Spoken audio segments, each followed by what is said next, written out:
This is Andi Purewal for Boxing Social in association with Betfred, and I'm joined by the beast, Gamal Yafai, over Zoom. Gamal, how are you doing? I'm good, man. How are you?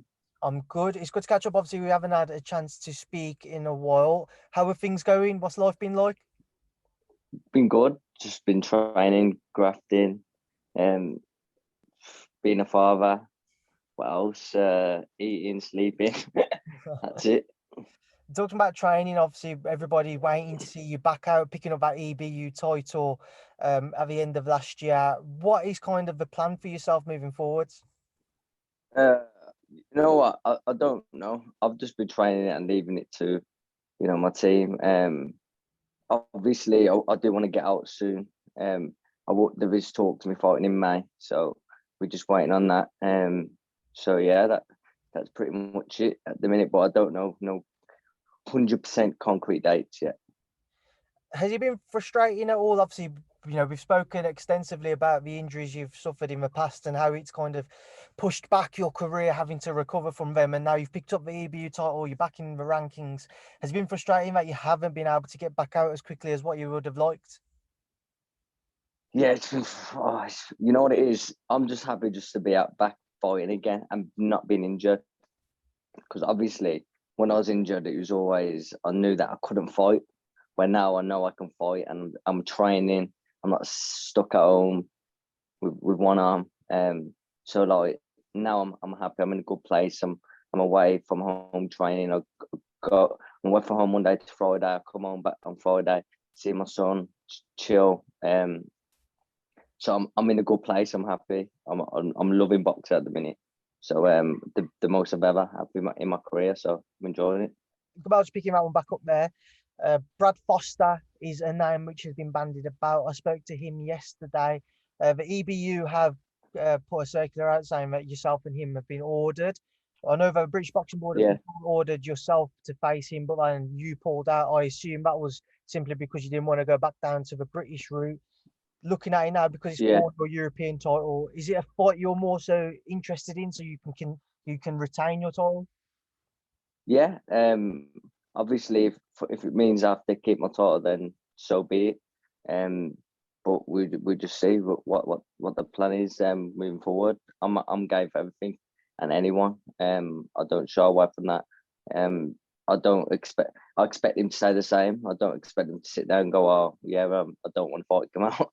It's I don't expect any fighter to. I don't know how it goes. You know what I mean? We've got, as box, we've got a lot of pride in that, but we just wait and see. I'm not scared of him. He's not scared of me, and that's it. I'm not scared of any fighter in the world. Trust me. So I'm going for anyone. If it makes sense, it will happen. Away from kind of, you just saying that you'd be interested, you'd be happy to fight anyone. You're not scared of anyone. Away from kind of that perspective of a fighter, with regards to Brad, is it a fight at this stage of your career you would have been interested in if it wasn't in the position you are with regards to needing to defend your title? Nah, to being honest, nah, it wouldn't, because obviously he's with Warren, I'm with Matchroom. Matchroom have a lot more, they've got a lot more pulling power, and they're just overall, he's got, Eddie has offered me a few things. So with Eddie, there's always a lot of things you can go do and fight. But with Warren, it's just kind of, I don't really want to go into that, but you know what I'm trying to say. But there's a lot on the table with Eddie. So it's like, being honest, I didn't think it would, it's a fight that would have happened. But you know what it is, it's boxing. These fights just come up out of nowhere, don't they? 1 minute you don't think you're gonna fight someone, next minute potentially you can. So, but like I said before, I've been through injuries and I've sat on my ass doing nothing, and it's been horrible. So fighting somebody, being in big fights, being in fights just in general, I'm just happy. I'm in a good place. I'm buzzing. I'm loving boxing. And I'm just, no one's seen the best of me. No one has seen the best of me. That's the thing. Get a bit of momentum, and I'll be I believe I can be one of the best fighters in the world. Stylistically, Gamal, let's just say if you and Brad did fight, what would you make of it? Because I know you've shared the ring in sparring previously. Yeah, it'd be a good fight. Is a kind of aggressive. I'm aggressive, so yeah, it's always going to be a a decent fight. Well, I expect to be a good fight. It's just sparring. You know what I mean? I've sparred loads of kids, and we've had good spars, and it's a totally different thing in a fight. And that's the thing with me. I'm experienced. I know what it's about. Amateur pro game. You spar kids as an amateur. You get you batter them, and then you fight them, and you might lose, and then they batter you, and you fight them, and you might beat them. It's just one of them. I don't take sparring with too much. I don't look at that too much. But either way, I know it would be a good fight. Definitely, I feel like it would. You know what I mean? I feel like it would. But we'll just wait and see. Away from Brad, Gamal. Can you see me? Yeah. Yeah, My head's not moving. No, I can see. Yeah. My head's not moving, is it? Or... No, it's not. Gamal, just away from Brad, is there anybody else in particular who you have your eye on?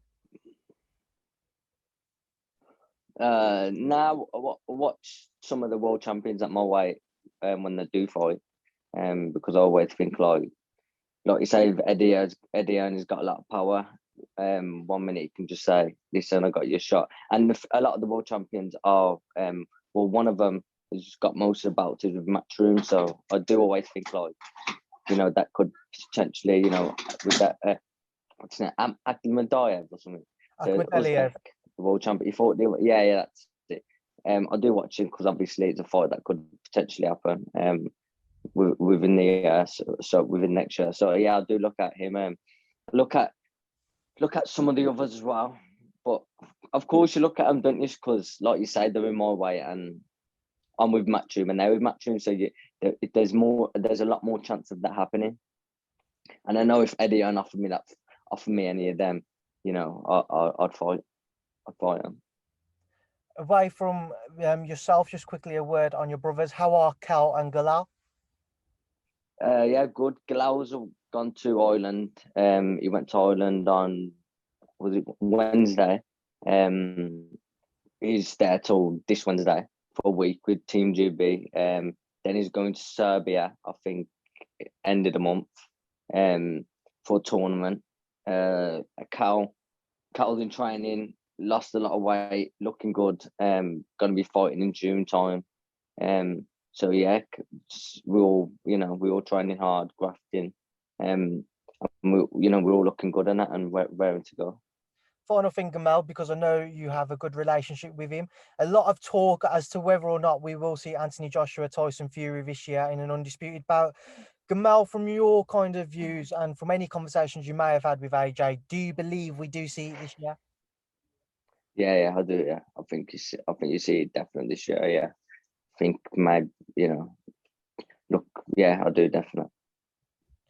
Gamal, we will leave it there. I can't wait. It's going to be a good fight, isn't it? But can I ask you a good few questions? Go for it. You've hit the lotto going to see bloody Canelo and Billy Joe, ain't you? How do you feel, mate? Can you see me? Yeah. I'll go anywhere for wherever work takes me, mate. Don't matter where it is. I will go anywhere. All right then. Is there any chance me sending over a glove to you? I'll come drop it today so you can get Canelo to sign it for me. I mean, I don't hold that type of pull power, but I'm sure I can have a word with Anthony Lever. I'm sure he'll sort it out for you. Oh yeah, I'll give him a text now. Sound. All right. Gamal, look after yourself, mate. I'll speak to you again soon. Cheers, mate. Bye. So mate, take it easy. Yeah. So.